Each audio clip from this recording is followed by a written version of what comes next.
So your kids don't want your business, and now you're wondering, what do I do next? If you're like most business owners, you're probably not yet ready to sell your business, and that makes sense.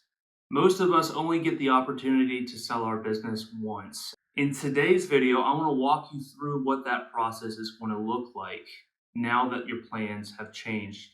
Because if the process is unfamiliar, it can oftentimes lead to a lack of preparation.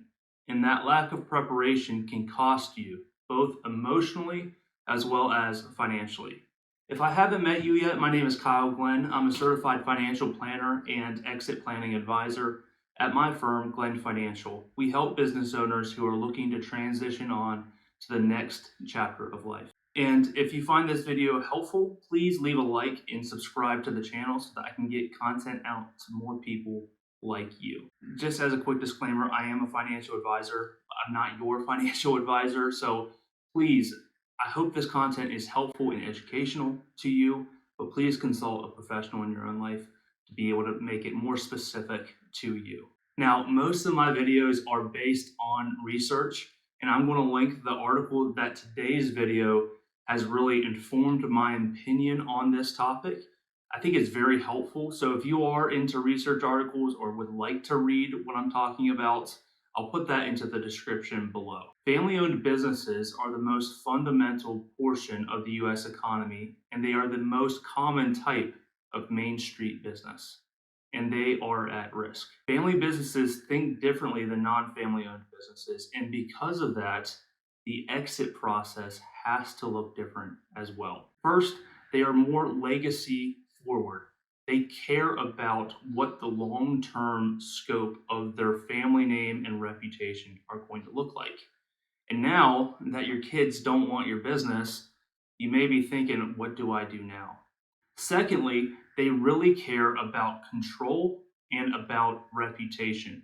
Family name matters. And because of that, they value long-term stability and growth over accelerated growth because it could jeopardize their family name. And finally, family-owned businesses are typically deeply intertwined, both emotionally as well as financially. Many business owners reference their business as their baby. Now, before we go further, we need to address the elephant in the room. You may feel like you have failed because someone without your last name may be eventually purchasing your business. So if you're at this point, here's what you really need to know. For family-owned businesses, the sale process looks different. They think about cultural fit, the fit of the new buyer with their employees and existing customer base. Can they hold up the reputational legacy of my last name? So dollars compared to, the cultural fit is secondary for family-owned businesses. Broadly speaking, there are two ways to sell a business, and here's kind of where we get into the meat of the video.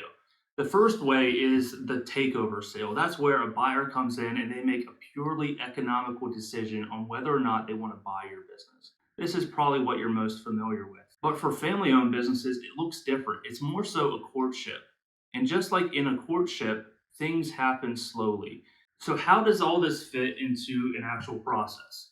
Well, let's walk through it. Stage 0 is the impulse. This is probably where you are today, and it's typically triggered by a conversation with your kids saying, hey, Dad, I just don't want the business. I see how stressed out you are doing it. Why on earth would I want it? And that can easily, in you, create anxiety. If that's you, just take a breath, because decisions based off of anxiety rarely come out positive for you. So being sure to check your emotions at this stage early on is super important. And that goes into stage 1, exploring options. Now, this is when you start thinking about alternatives. Okay, your kid doesn't want your business. Now what? We need to figure out who is going to buy this business. This may be looking at peers, at people within your business, maybe a key employee, or competitors that are in your network. The pitfall here is allowing emotions to determine the path, because this is a courtship. Nothing should happen fast. The second stage is the decision to sell. At this point, you decided that you're going to sell. Now we need to determine what we need to do to get to that point. And that goes into stage 3, hiring the right help. This may be consulting with your accountant, your financial advisor, your attorney. I would recommend looking for someone that also holds the Certified Exit Planning Advisor designation. This is probably a professional in a different area, such as accounting or legal or financial advice, but holds an advanced certification to be able to help you navigate this process. Then, once you have the right help, we go into stage 4, which is preparation. This is where deals are made or lost. Before you go and solicit a buyer or let people know that you're selling, you want to make sure what you are selling is worth buying. Buyers don't care about how profitable the business used to be. They care about, can the business continue that same level of profitability without you in it? Once you have been prepared, you have clean books, you have a solid business structure and model that can be repeatable without you in it. The next stage is start courting buyers. This could probably be done through a professional, such as a mergers and acquisitions broker, an accountant, a financial advisor, maybe silently shopping this around to individuals in your peer group or talking to a competitor. But again, this is a slow process. This is not where, okay, we're at the signing table automatically. We are just stirring up interest to be able to determine what route do we want to go and who would be a good cultural fit for the business. And then once you have decided, okay, I want to go with this company or this individual as the primary buyer of the company, I believe in their values. They're very similar to ours. I believe that they would do well with our business. We go into the final stage, which is the sale and final evaluation. This is the deep dive of the financials of your business, where everything is laid bare, from your customer contracts to your vendor agreements to legal structures to accounting, and everything is questioned. This is where buyers are going to negotiate extremely hard on sale price, on structure, on asset allocation, all of it. And this is where preparation is going to save you, because you'll be able to appropriately defend your value in your position. Because the goal isn't just to sell your business, it's to sell it well and walk away in peace. Selling a family business isn't a transaction. It's not just numbers on a page. It's about the cultural fit.